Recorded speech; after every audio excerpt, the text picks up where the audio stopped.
তাহলে আপনি এখন বলুন আমাদের কি করা উচিত।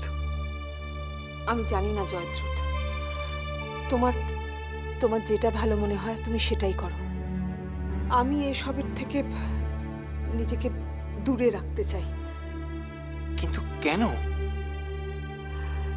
জয়দ্রথ, জয়দ্রথ, সিংহলের রাজনীতি এখন যে নিকৃষ্ট জায়গায় দাঁড়িয়েছে, তাতে তাতে এসবের সঙ্গে যুক্ত থাকা মানে নিজেকে অপমান করা। আর তাছাড়া এই সমস্ত হত্যাকাণ্ড, রক্তপাত আমি সহ্য করতে পারি না। রাজিমা, রাজিমা, আপনি এরকম বললে কি করে চলবে বলুন তো?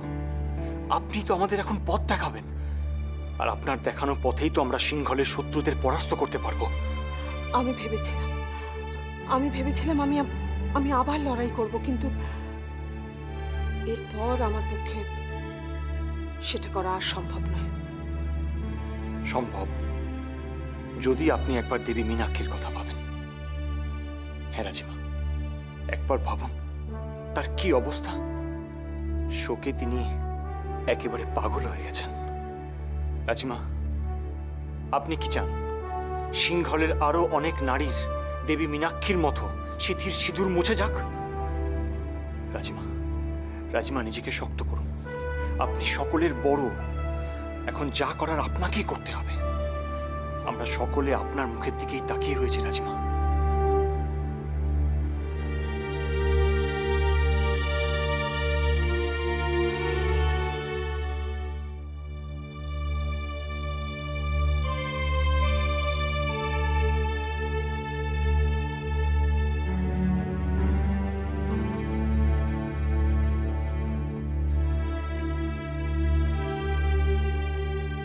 এরকম কি করে হলো বলো তো?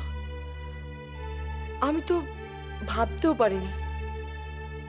অবশ্য কেউ এরকম কিছু করতে পারে সেটা বোধহয় কেউ ভাবতেও পারে না। কোথা দিয়ে যে কি হয়ে গেল কিছুই বোঝা গেল না, তাই না?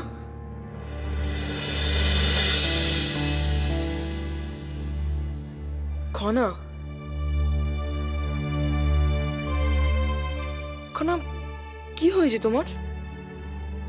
কিছু বলছো না কেন?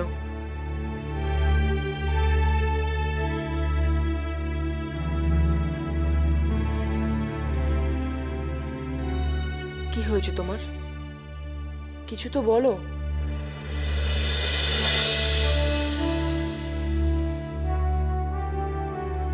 দেখো খনা, আমি জানি যা হয়েছে তা খুব খারাপ হয়েছে, কিন্তু কিন্তু তুমি যদি এরকম করো তাহলে কি করে চলবে? খনা,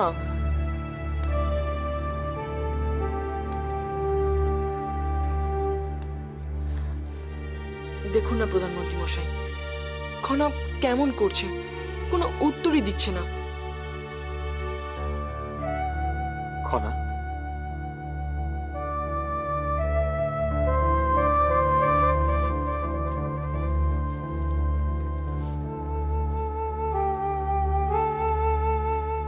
কেন এরকম করছো খনা? যা হওয়ার তা তো হয়েই গেছে। এখন নিজেকে শক্ত রাখো। এভাবে ভেঙে পড়লে চলবে না খনা। এখন আমাদের সকলের তোমাকে দরকার। দরকারের সময় তো কাজে লাগতে পারলাম না জয়। এখন আমি আর কি করব জানো জয়, আমি জীবনে কোনো নারীকে আমার চোখের সামনে তার স্বামীকে হারাতে দেখিনি। আর আজ আমি যাকে দেখলাম তাকে, না দেবী মীনাক্ষীকে। খনা, কেঁদো না, কেঁদো না খনা, কেঁদো না। কি সুন্দর আমার চোখের সামনে আনন্দে প্রসাধন করছিলেন উনি। লাল শাড়ি গয়না পরে সাজগোজ করে স্বামীকে অভ্যর্থনা জানানোর জন্য প্রস্তুত হচ্ছিলেন দেবী মীনাক্ষী। আর কয়েক মুহূর্তে তার পৃথিবীটা পুরো অন্ধকার হয়ে গেল।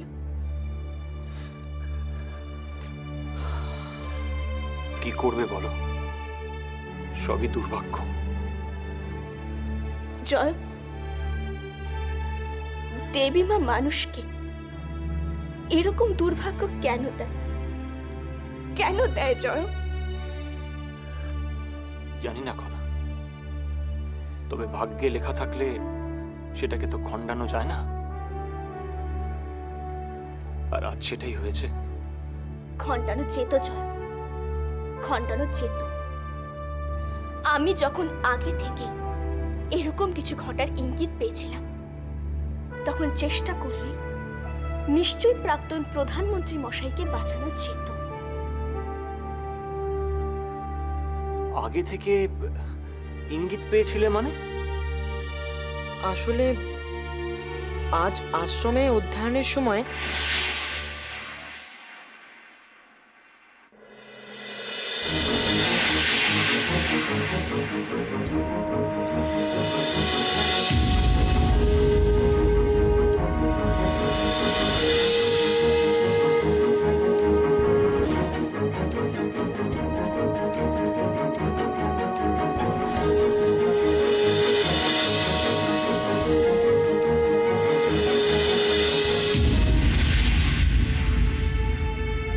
তার মানে?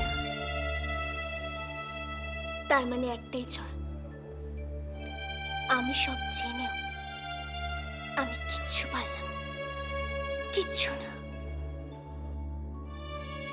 খনার কষ্টটা বুঝতে পারছি, কিন্তু কিভাবে তাকে সান্ত্বনা দেব জানি না। হয়তো এই মুহূর্তে মিহিরই একমাত্র খনাকে শান্ত করতে পারবে। কারণ এরকম সময় শুধু ঘনিষ্ঠ বন্ধুরাই পারে মানুষকে শান্ত করতে।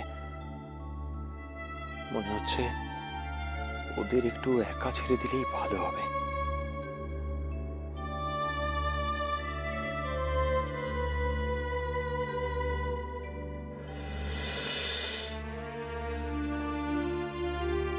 আমি বুঝতে পেরেছি যে তুমি খুব আঘাত পেয়েছ, কিন্তু কিন্তু নিজেকে কি একটু সামলানো যায় না?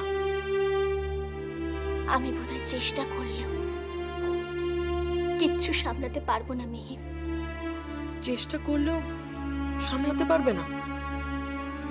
এই যে আমি ভেবেছিলাম বাবা মার অনুপস্থিতিতে আমি প্রাসাদে হাল ধরে রাখবো, কিন্তু তা তো হলো না মিহির। আমি তো কিছুই পারলাম না। হয়তো হয়তো কি? হয়তো আমি একদিনের জন্য সভা স্থগিত না করলে এইভাবে প্রাক্তন প্রধানমন্ত্রী মশাইকে প্রাণ দিতে হতো না। তার জন্য কি তুমি দায়ী? অবশ্যই। আমি তো সভা স্থগিত রাখার বুদ্ধিটা দিয়েছিলাম, আর ওই রক্তমাখা ছুরি দৃশ্যটা, সেটা দেখেও তো আমি কিচ্ছু করতে পারলাম না মিহির। শোনো খনা, তুমি যতক্ষণে ওই দৃশ্যটা দেখেছিলে ততক্ষণে অনেক দেরি হয়ে গেছিল। তখন তুমি কেন? চাইলে কেউ কিচ্ছু করতে পারতো না। তা হলেও মিহির, সভা স্থগিত করার দায়িত্ব আমি এড়াতে পারি না। তাহলে বলি, বুদ্ধিটা তোমার একা ছিল ঠিকই, কিন্তু সিদ্ধান্তটা সেটা সমবেত সিদ্ধান্ত ছিল। তাহলে তুমি কেন নিজেকে একা দোষারোপ করছো? আমি বলছি শোনো, তোমার কোনো দোষ নেই। খনা শোনো, সব মানুষের ভাগ্যে লিখন। মানুষের ভাগ্যে যা লেখা থাকে তাই ঘটে, একে কেউ বদলাতে পারে না। জানি, কিন্তু মৃত্যুকে কি কেউ এত সহজে মেনে নিতে পারে? কেউ পারে না খনা, কিন্তু মেনে নেওয়াটাই ভালো। কারণ জন্মের মতো মৃত্যু একটা স্বাভাবিক প্রক্রিয়া। মানছি, নিজের প্রিয়জনকে হারানোর একটা যন্ত্রণা থেকে যায়, কিন্তু মৃতজনের আত্মার শান্তির কামনা করলে নিজেরও তো একটু শান্তি পাওয়া যায়। আমি চেষ্টা করব মিহির। এই তো লক্ষ্মী মেয়ের মতন কথা। এইবার বলো তো। হ্যাঁ, এবার বলো তো, প্রাক্তন প্রধানমন্ত্রী মশাইয়ের মৃত্যুটা নিয়ে তোমার কি মতামত? জয়, তুমি তো বললে তাকে হত্যা করা হয়েছে। হ্যাঁ, তা তো হয়েছে, কিন্তু এই হত্যা কে করতে পারে বলে তোমার মনে হয়? হয়তো সিংহলেরই কেউ। প্রমাণ কিন্তু অন্য কথা বলছে খনা। কিরকম? অকুস্থল থেকে একটি ছুরিকা উদ্ধার হয়েছে, তাতে হরিপুঞ্জয়ের রাত চিহ্ন অঙ্কিত রয়েছে।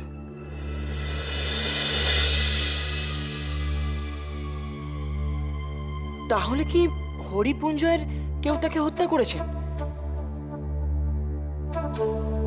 আমার তা মনে হয় না। কেন? কারণ হরিপুঞ্জয় রাজ্য যদি এই হত্যাকাণ্ডে জড়িত থাকে, তবে বলতে হয় এটা খুবই সুপরিকল্পিত রাজনৈতিক হত্যা। কিন্তু এত সুপরিকল্পিত হত্যাকাণ্ডে ব্যবহৃত অস্ত্র অকুস্থানে ফেলে যাবার মতো ভুল সচরাচর হয় না। রাজিমাও কিন্তু একই কথা বলেছেন। স্বাভাবিক। বিদেশি অস্ত্র পাওয়া গেছে মানে যে হত্যাকারীও যে ভিনদেশী, এমনটা মনে করার কোনো কারণ নেই জয়। সুবর্ণভূমিতে বসে একটু চেষ্টা করলেই সিংহলের দ্রব্য পাওয়া যায় জয়। কিন্তু কিভাবে? কেন? নাবিকরা, তারা তো এক দেশের পণ্য নিয়ে অন্য দেশে বিক্রয় করে। হতে পারে এই অস্ত্রের সাথেও সেরকম কোনো ব্যবস্থা করা হয়েছে। ব্যবস্থা করা হয়েছে বলতে কে ব্যবস্থা করেছে বলে মনে হয়? আমি তো বললাম জয়, সিংহলেরই কেউ এ কাজ করেছে। কিন্তু কেন করবে? কারণ প্রাক্তন প্রধানমন্ত্রী মশাই ফিরে এসে সভা পরিচালনা করার দায়িত্ব নিয়ে নিলে কিছু মানুষের খুবই অসুবিধে হয়ে যেত। তাহলে তো বলতে হয় তারা তাদের উদ্দেশ্য পূরণে সফল হয়েছে। সে তো বটে। মহা সমস্যা হলো, কি হবে এখন? সভাটা তো আজই, তাহলে এখন কিভাবে পরিস্থিতির নিয়ন্ত্রণে রাখা যায়? আবার সভা স্থগিত করে? আবার না খনা, আর তা সম্ভব নয়। কেন জয়?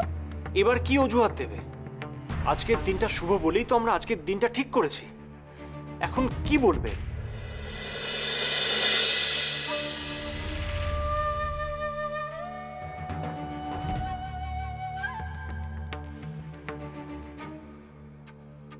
রাষ্ট্রীয় শোক?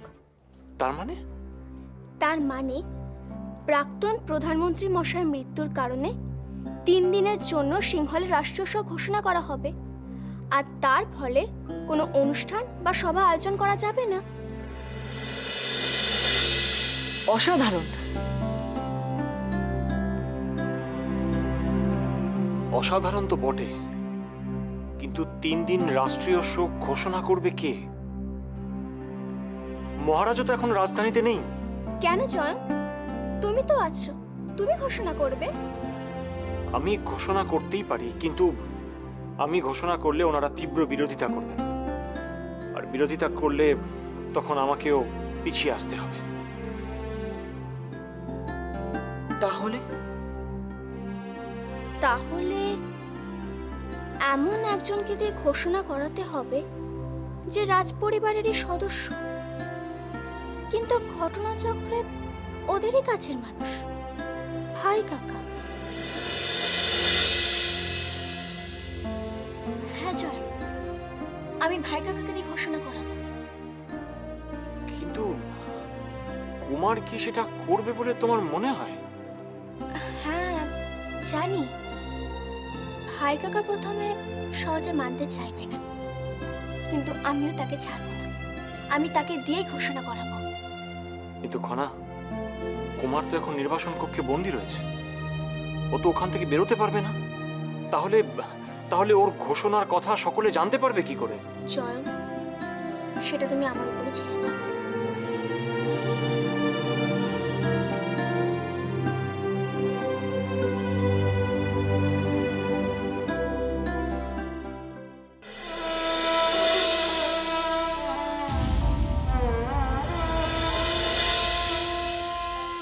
দেবী মাঝে মানুষের সাথে কেন এরম করেন জানি না।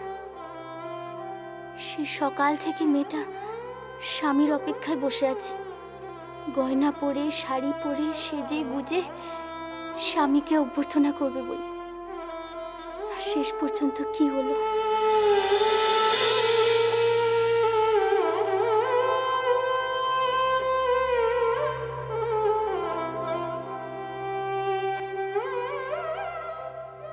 মীনাক্ষী, মীনাক্ষী, রাজিমা, মীনাক্ষী কোনো কথাই বলছে না। সে তখন থেকে এরকম পাথরের মতোই বসে আছে।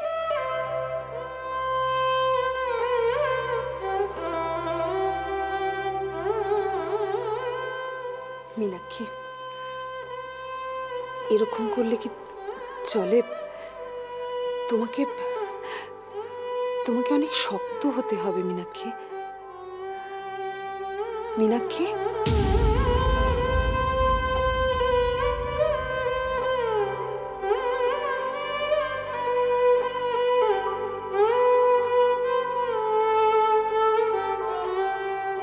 রেবতী, সমৃদ্ধি, আর বোধহয় দেরি করে লাভ নেই। তোমাদের দুজনের যা করার তোমরা শুরু করে দাও।